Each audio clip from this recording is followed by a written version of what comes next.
which is this next valley over to the left. And that trail, it's about 2.5 miles on when you start hiking it. Once you get to that marker, you end up at the hand tram, which is this enclosed cart you get into. You pull yourself across a gorge to the other side. You're about 30-40 feet up off the ground. If you guys got some time to kill, I highly recommend checking that trail out. Then the one on the right hand side is the north face trail. You can kind of see it cutting up into the trees here. Once we get a little bit higher, I'll point them out to you guys so you can see where we're at. Then right below us here, you've got all these ponds. You got some out in the meadow over here too. These are all called kettle ponds. The big one here underneath the tram is about 30 feet deep in the center.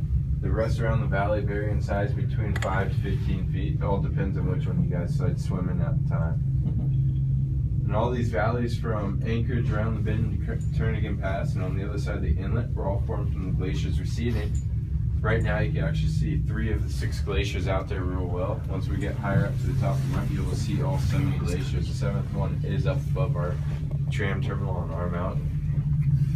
That one you can actually hike to. It takes about 45-50 minutes to get to it and come back. Usually takes people about an hour and a half to do the trip though, because they get up there and hang out.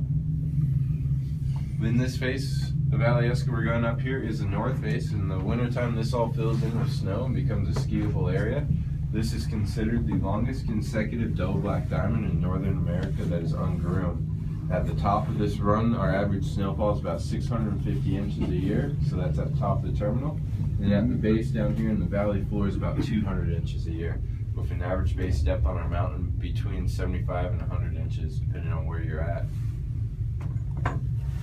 And we do get less snow than that and more snow. Like last year we ended up about 450 inches. But 2 years prior was 974, and our record was pushing about 1,300 inches of snowfall in the season. And that year, the highway actually shut down, and people here in GIRDWOOD, because avalanches on either side of the highway, were stuck here for about a week and a half, 2 weeks. Huh. Then the North Face hiking trail, we'll be able to see it here in a moment, kind of cutting up along the side of the tram on the left hand. They'll cut out to the right hand side here in a moment. It does take about an hour to 2 to hike up this face. You gain about 2,000 feet in 2.2 miles.